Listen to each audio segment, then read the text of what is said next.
Before we get into this, even the intro, any of it, this is major spoiler warnings. If you have not read the latest Artemis, if you have not read the latest, even half of Artemis, do not listen to this podcast. There are a lot of spoilers into the characters, the development, even plot. So if you are at least a good 10 books behind on Artemis, this is your warning. Viewer discretion is advised. If you go into it, I'm not getting yelled at later that you weren't warned. You have now officially been warned that there are spoilers, and we're talking about stuffs. Even if the title is It Is About Artemis, stuffs, spoilers, you now know. Welcome to Fiction Authors Talk Books, or Fat Books Podcast. This episode, I'm talking with my darling editor about the dynamics and growth of Artemis's characters. This is a safe space for people of the industry to talk about the industry, the craft, and we'll definitely go off script. If you enjoy the podcast and would like to see your favorite author on here, send them this link, and they can get in touch with us at fatbookspodcast@gmail.com. We take all authors who write fiction and have been published as long as they're polite. Thanks for joining us, and on to the podcast. Hello, my dear. Good morning. Morning. Are you recovered from your vacation? I am. I still have 2 suitcases to unpack, but they're not closed. They're like things that made their way into these tiny suitcases, and I'm like, oh, I don't want to open that box. I don't want to deal with that crap. No, it's like stuff that has to go into storage, and I'm just not ready. Yeah. The list of things to do after vacation makes you need like a vacation from your vacation. Yeah. Right. I did laundry, which is the responsible thing to do. So let's just say I've done enough. Yeah. You've done enough. Mm-hmm. That's fair. Okay. So to jump right in so you can go back to being a bum on your last few before you get back to work. Yeah. Yeah. Are you already shopping for the children for back to school? Chit? I think we're going next week. Excuse me.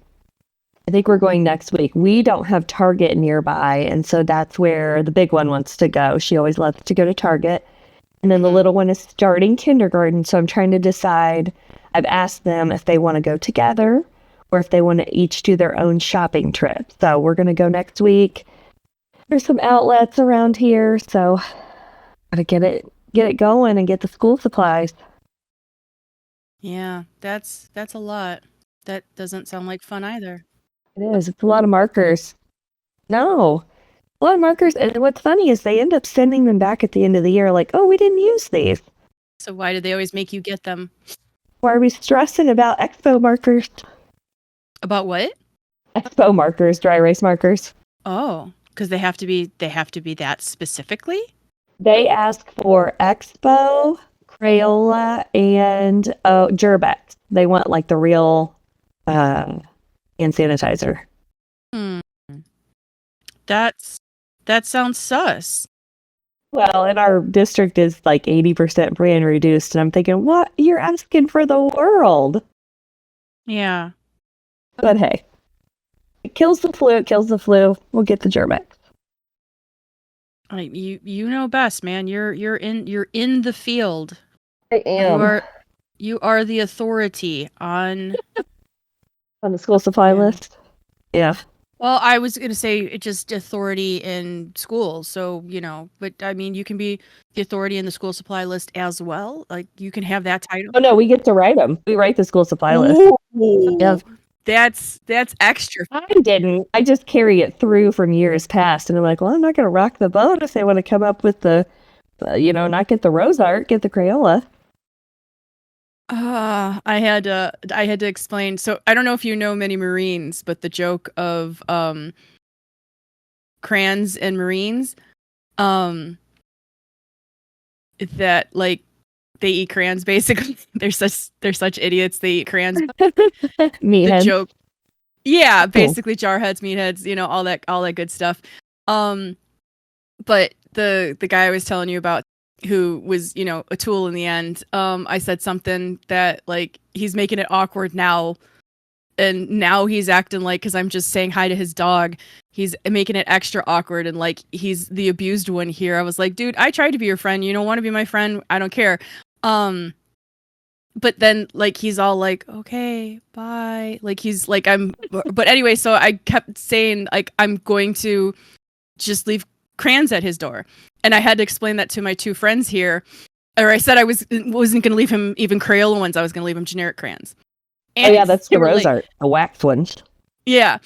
And they were like, what crazy are you saying now? I'm like, hey, this isn't my crazy. This is like Marines and Marine Corps and military crazy. Like, this isn't my crazy for once. So yeah, I had to explain that to them, and they're like, do it.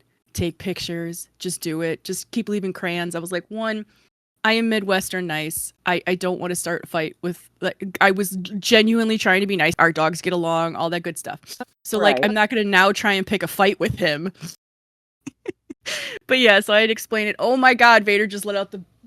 Seriously, Bubby, your butt. Thank you for coming in here just to fart. I hope that probiotic is doing its... Oh my God. We're doing much better with the prescription food and the prescription probiotic and everything, but now it's like we started backsliding a bit, and I don't know if it's just because of how hot, like hot it's been. Back and forth, up and down. Yeah, like, so we're kind of backsliding, but so I don't know what's exactly going on. But then I was like, because I was splitting up his probiotic throughout the day. So now I was like, oh, maybe he needs that full dose to have it be extra strong. Instead of giving him the 1 tablespoons throughout the day, maybe he needs that full 3 tablespoons. You know what I'm saying? Mm-hmm. So I'm like, okay, well, yeah, whatever. So we'll see if this now works better, because, yay. But, we're seeing an internist. A dog internist? Yeah, we're seeing an internist next week. This dog is just... That's fancy. Well, we're going to see if he's got any intolerances, because now it's not that they don't think it's just pancreatitis. Yeah. Oh, let me tell you, I joined, sorry, I didn't mean to cut you off about Vader, but no, go ahead. I joined Nextdoor, which is like where people, talk shit about each other, whatever. Oh, really? Because it sounds like, About your neighborhood. Oh, okay, that's what it is, because I really thought that was going to be like singles over 40 want to give you free. It's supposed to be like he's cheating on you. I see somebody come home every day at whatever. Ooh. It's like people asking for free stuff. I'm like, listen, I didn't sign it. So I get emails like all the time because I don't know how to turn them off. Of Nextdoor, like, oh, my dog ran away, or what? Give me the real gossip. Well, you know what? She gets enough gossip, honestly. My friend is like that. Like, she never gets involved in everything, but she just wants to... She's like Izzy. She just wants to sit there with popcorn and, like, watch it all. And see, I don't even want to be involved in any of that. Like, leave me alone. I think you started in, like, book 4, which... Okay, so you've been on for 20 books then? That's a lot for... Yeah, you've been here long enough. So yeah, let's not start with Tamsin. Let's leave Tamsin till the end. But, like, I know a lot of people are still focused on the development of, like, Tamsin and Mel's relationship. Mm-hmm. Like, this episode will come out next month after the release of the new book. So, spoilers, but it's not that big of a deal. Okay. But, like, I know people want everything, or not a lot of people, a bunch of people actually accept the fact that, like, it is what it is. But there are a lot of people who are always like, when are they going to be friends again? When are they going to be okay? And, like, when is it just going to be, their fight going to be over? I just want to, like, I know my side of it. I'm the one doing all this. But, like, as the editor and more of an outside, how do you see it? Oh, when I read the first draft, and Mel, walked in. Or just over the course of the series. Like, Well, I'll get to that. Okay, sorry. So when she comes waltzing in, in this warning to Tams to tell her, to try to warn her of, things. Yeah. So I was kind of surprised. I was like, there's no fanfare. There's no, let's set up a meeting. We need to talk or whatever. Mel just kept walking it. which was surprising. But as I was reading it, and they always say, like, you have seasons of friendship, you have people who come in your life for a reason and they're not there.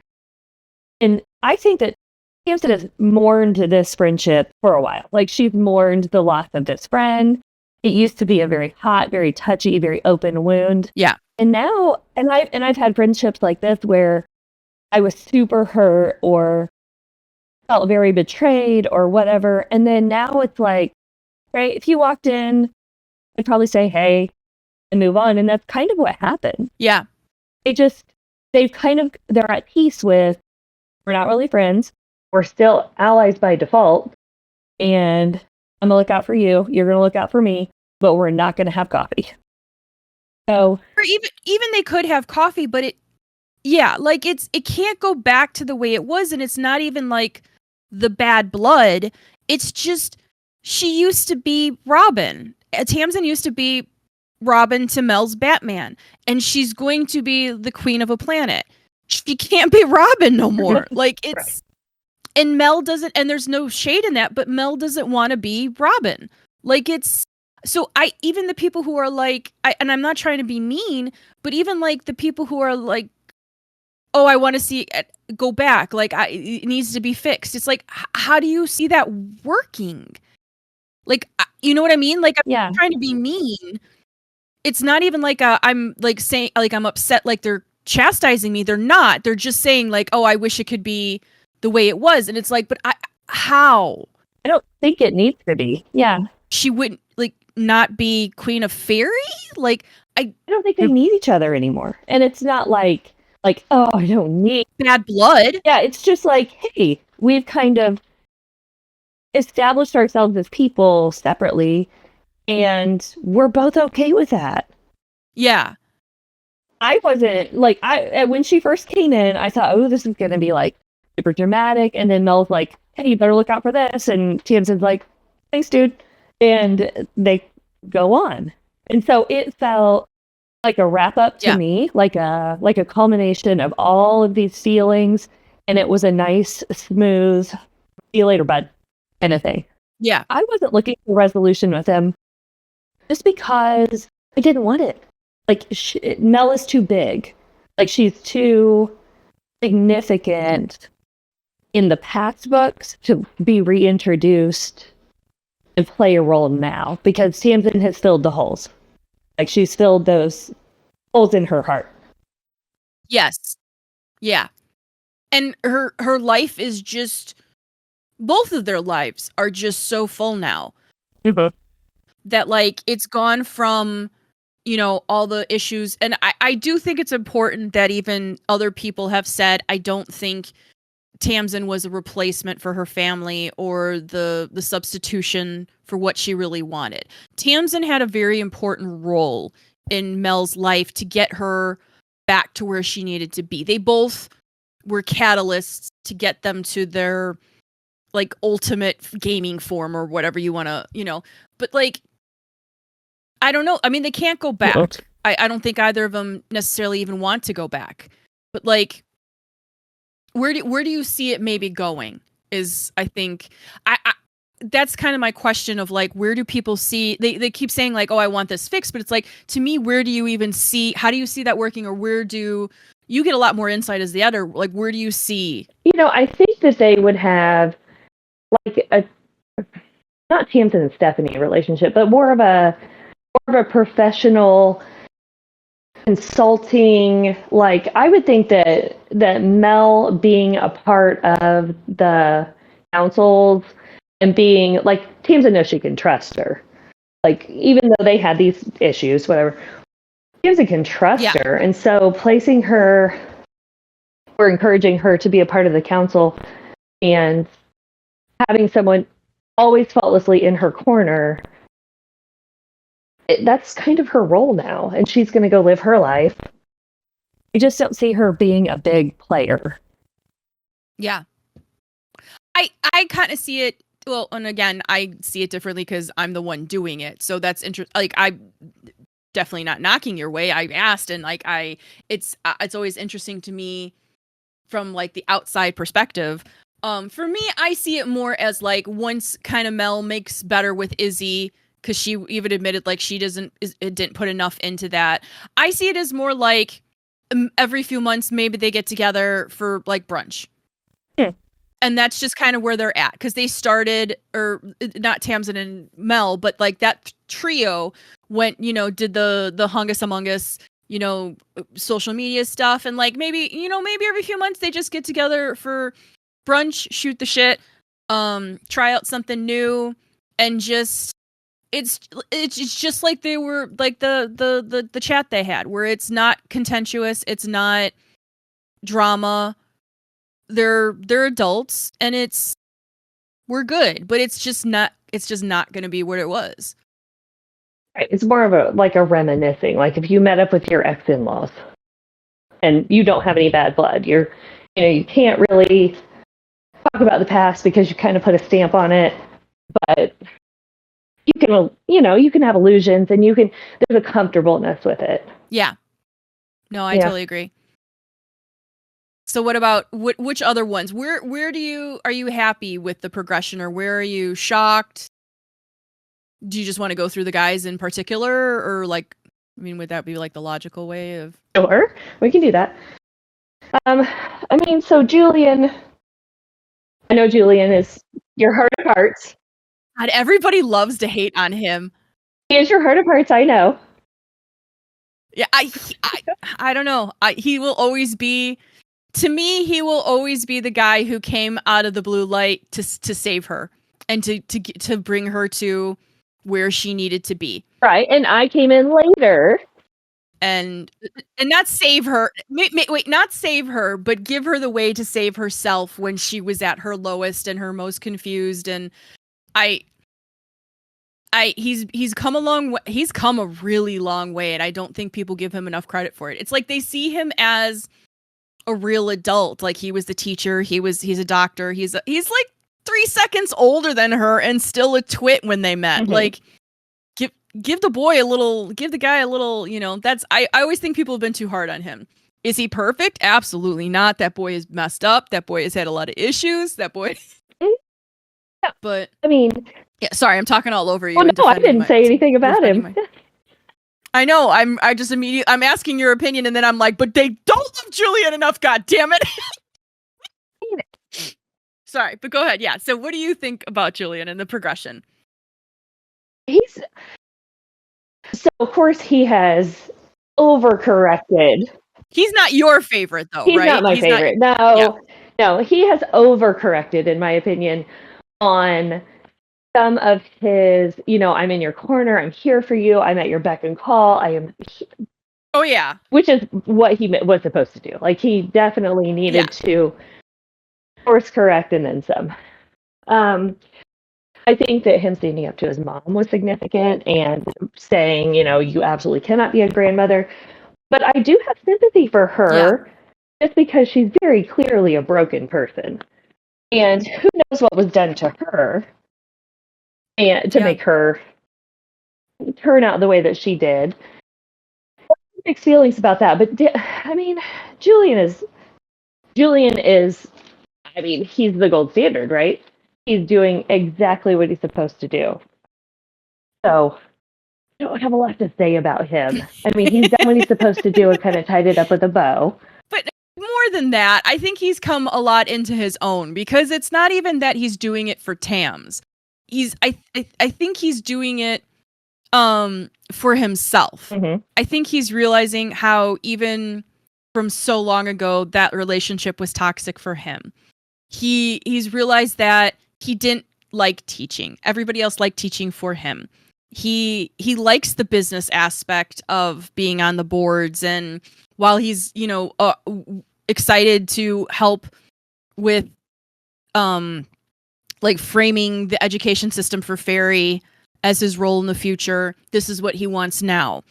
And even the magic stuff, like she was trying to talk to him about magic, and he's like, I don't care about the magic, because that was all he was ever seen as. That was all he was good at. That was all, it was always in his head. Oh yeah. And so I think a lot of it is him coming into his own, and important for him to be like, I'm more than this as well. So he's found his confidence and his little, not little, his without her, but also with her. So like, he's become his own person in her world. yes, definitely. Yeah, I could see that. Yeah. He just, he's definitely more than the haughty British teacher that he started out as, and you know, right, he goes off and he does his own thing. Like, he's not stuck to her all the time anymore. that's fair. And that's, yes, to his credit, that he has carved out his own little moment and spot and reason for, he has a day-to-day reason other than her to get up and go. Definitely. We want to talk about Darby. People were less than happy with the backsliding of Darby. I will say, behind the scenes, Darby was the fan favorite, but oh my god, did people like turn on him the moment that boy fucked up. That was so funny. He went to like the bottom of everybody's list and like, nope, he's off the island. I was like, wow, guys, that's some loyalty. But I guess it's loyalty to Tams, that just whoever is the best to her, they like, and whoever is really funny. But yeah, the backsliding basically of like, well, he couldn't be completely perfect forever, and just, I mean, Right. He couldn't always be chasing her with puppy dog eyes or not with little baby vampire eyes. That's funny because he's like the only one I don't think I've ever described of having a good pout or puppy dog face, and you're that's the one you say. Well, I mean, he does moon after her quite a bit. Oh, moon, werewolf. Oh, my puns are on fire today. Oh yeah, he's what is that golden retriever boyfriend? I think is the way to say it, that I find that I think men would probably find offensive, but I think that's the term or whatever. I will say that originally in the outline he did leave her. And the vision came true, and in the original outline she went and stopped the mating. Yeah, I was originally gonna have it be that dramatic and that over the top and that, and then I didn't like that it was that much. I didn't like that it went that far. I thought if they couldn't handle it before that and have an open and honest communication about that, I felt like they were too broken. And I think they had too many good years and too much where it shouldn't have snowballed that far. It shouldn't have been that scared. I think I'm not patting myself on the back here. I think it had the intended outcomes and the intended warnings of taking her vision seriously, and B, pulling your heads out of your asses, guys, and learning to all fucking communicate with one another because you're on the same goddamn team. Right. No, I was going to say, and this is going to sound callous, but it's not. I didn't miss him not really being around this book, but I didn't miss him because I knew he was off doing stuff he was supposed to be doing. And it felt like she knew, like, he's at school, we're not going to mess with him. If he needs to be here, he'll be here. So it wasn't like this wounded, oh, Darby's not here. It was this, oh, Darby's at school, he's getting his shit together. I will see him when I see him, and if something happens, he'll show up. So I didn't miss him this book very much. Yeah. The best quality to me, or the strongest quality of Tamsin and Darby's relationship, is their consistency, their calmness. They're, like, even the other guys have said it, they're jealous of their, like, fluidity. Like, they move together, and I didn't want to ruin that with such a huge explosion. Plus, I realized I didn't have enough books left to fix it. It would still be too broken after a year left. If he actually left her and went off to mate somebody else, and she pulled the plug on that, a year wouldn't fix that. A year wasn't long enough to fix that in my book. No. Plus, I would have just murdered him. I would have taken it back. Like, that's it. For me. We have to talk about Luke at some point too. Yeah. Luke or Luca? Luke. Okay. So do you want to talk about his progression? Okay. mean, like his redemption arc, he didn't really need one because she saw him as a good guy all along. But you know, the reaction. He was the goodest bad guy ever Yeah. to But there was no redeeming him. He knew his sins. He knew, yeah. Right, and I Yeah, think I it was always knew nice. he was gonna die. I think it was That's nice why that when I people can't were like remember. shipping them, I was like, "Oh, guys, don't do that. He's gonna die." I don't remember who said, you know, if there is redemption for him. Was it Neldor? I can't remember. If there is redemption for him, maybe he'll find it, you know, in the afterlife and he'll be forgiven. And that was some comfort to her. But like, I really liked that closure on it because Yeah. it gave her an out for her guilt and feeling like she should have done more. She should have, like, she needed to be absolved in some way of what happened to him. And she got that from that. I guess, but I don't think it's on her at all. He was older. Well, guilt isn't ever fair, and like we feel guilt for things that aren't actually our fault. I get what you're saying, but yeah, yeah, I think she knew it was never gonna have a happy ending with him, and it was always gonna be. But yeah, I really liked him. I think he was a complicated character, and I really enjoyed writing him and the dynamic between them. I wish he could have stayed around a little bit longer as like an older brother figure. But he did what he thought was right, and stupid boy is trying to protect the super strong girl who can take everybody out. But he did his best, but I'm happy with the closure and how it all wrapped up, and yeah, I felt bad when people were shipping him, and I was like, it was really funny. I read one comment, or I responded to somebody in the Discord. They were like, "Yeah, it's gonna happen. They're gonna get together." I was like, "Do you really think I would have her be mated to somebody named Luca and then somebody named Luke?" And she was like, "You're crafty. You're sneaky. You would do it just to throw us off, and then have them be like that, and so she could call him like Luke and Lukey or something." And I died. I was like, that is that is one that is some good love for your author. had and your I was number. like, she did have my number of like the craftiness or like throwing him off the scent, but I try to live, Lisa knows this too, I try to live my life getting the least amount of shit from people, so I would never have the names be so confusing like that for two mates, and just that would get me so much, or people being like, "Why did you do that?" It is like, no, that would be so much headaches. There's so many reviews about like my uncreativity ability of just like, she ran out of names, so it's Luke and Luca for the mates. Like, oh my god. So like, yeah, that alone, I would never want to deal with that headache. But that fan who wrote that will live in infamy in my brain of just saying that. I want to give a big thanks to my editor for joining me for such a fun conversation. Also to all our fans for checking out this podcast. I hope you like what you heard and decide to stick around. Please make sure to subscribe to the Fat Books Podcast on YouTube or Spotify, or that little purple icon on your Apple device. Follow us on Twitter and Facebook to stay up to date on who we're recording with and when episodes are coming out. There's also a Patreon if you want to support the podcast and keep it going. Since there's no guest, I guess we're just talking about what I've got going on. And what do I have going on? The new Artemis released. There's a Sarah upcoming, and I'm working on the next Enchantress. So hope you guys are all excited about that, and thanks for staying till the end, and hope you enjoyed it.